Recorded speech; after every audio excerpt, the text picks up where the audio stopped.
It's Carter, man. I want to talk to you today about something that has happened afar, way over in Israel, that as we progress, you're going to realize has a direct bearing on what I believe is going to happen in the United States, hopefully in the not too distant future. Um, the the Israeli protest, okay, pretty violent. I'd say they really did verge on being insurrection to prevent Netanyahu from getting the Supreme Court under control. Um, Needs to be looked at very, very hard, okay, very, very hard by those of us who are conservatives in this country for several reasons. One is that the Supreme Court of Israel had assumed dictatorial powers, okay? Make no doubt about that, okay? Um, it could overrule anything the legislature or the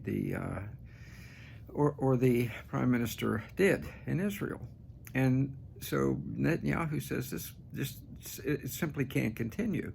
It kind of just drifted into that power position over time, and Netanyahu had the courage to say, no, we cannot have a constitutional republic, constitutional democracy, and allow this to continue.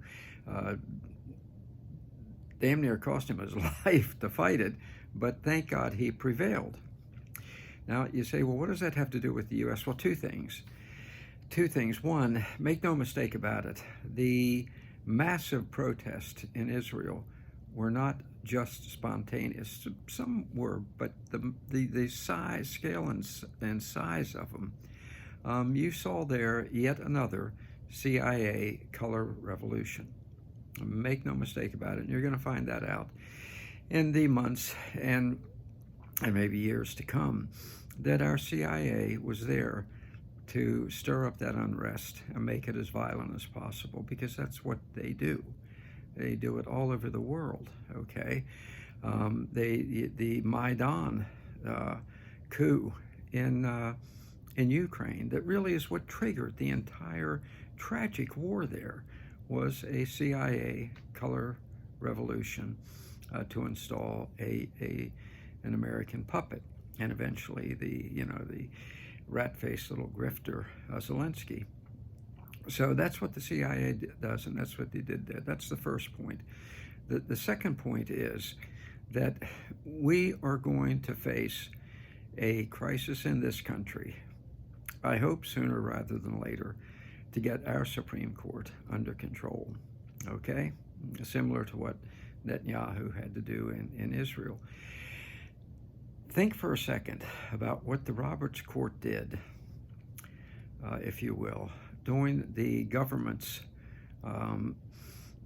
COVID campaign. Now, to the pink-haired wokesters, millennial wokesters at Facebook, I said campaign. That's not a bad word, not a negative word. So don't get yourself into a snit, okay? I know we're not allowed to say how we really feel about it, so I'm not going to do it.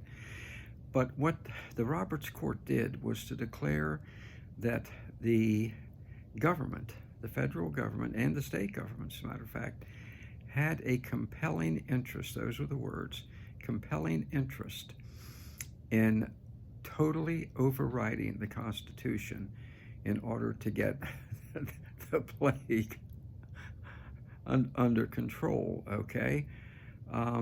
That there was nothing, according to the Roberts Court, that the governments, federal, state, and in fact local, could not do to you, in order to quell the plague, the Fauci plague. And so they took away your freedom of religion, they took away your freedom of association, they took away your jobs, they closed down your factories and your stores. They told you where you could stand and could not stand. They even told you what to wear. You're not allowed out without your government mask on your face. Your right to privacy, gone. Freedom Association said gone. Everything, right to protest, gone, because the Supreme Court said that it could declare a compelling interest that would allow the governments, plural, to shred the Constitution, which is what they did. Okay? And they're going to do it again. What happens if tomorrow the governments decide that you're driving a car causes pollution, and the government has a compelling interest in climate control to take away your car? We saw that Jean-Pierre, what's her name, Biden's press spokesman, declared today that yes, Biden is coming after your air conditioning, your gas stoves, your fireplaces, everything else, because the government has a compelling interest in climate change. So that's where we are, and that's a battle that we are going to have to fight. We are going to have to get the Supreme Court under control. Okay? That the Supreme Court, quite simply, should not be allowed to shred the Constitution. That seems kind of axiomatic, doesn't it? But we're at a place in history where we have to make that point. Now, to do that, we're going to have to elect at least 20 more conservative Republicans in the House and another 6 conservative senators, obviously in the Senate, and hopefully a president. If we can, the Senate and House members could do it if we get some Republicans that have testosterone and I guess you would say estrogen. Look, tough people. Let's just put it that way. Tough people, regardless of the gender. They could do it, but it'd be a lot easier if we elect the president too, which means we only have maybe 4 choices. Trump, obviously.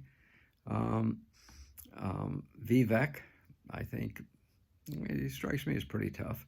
DeSantis, I think, would do it. And then, of course, RFK, okay? I think realize that we cannot have a Supreme Court that rips the Constitution to shreds under the guise of the compelling interest of the federal, state, and local governments. Can't have it. Can't have it. We no longer have a constitutional democracy, a constitutional republic, if we allow that to stand. So there you have it. You saw what happened in Israel. Thank God Netanyahu prevailed, even though it was very costly to him. We together are going to have to prevail against the Supreme Court in this country. So let's just be prepared to do this thing.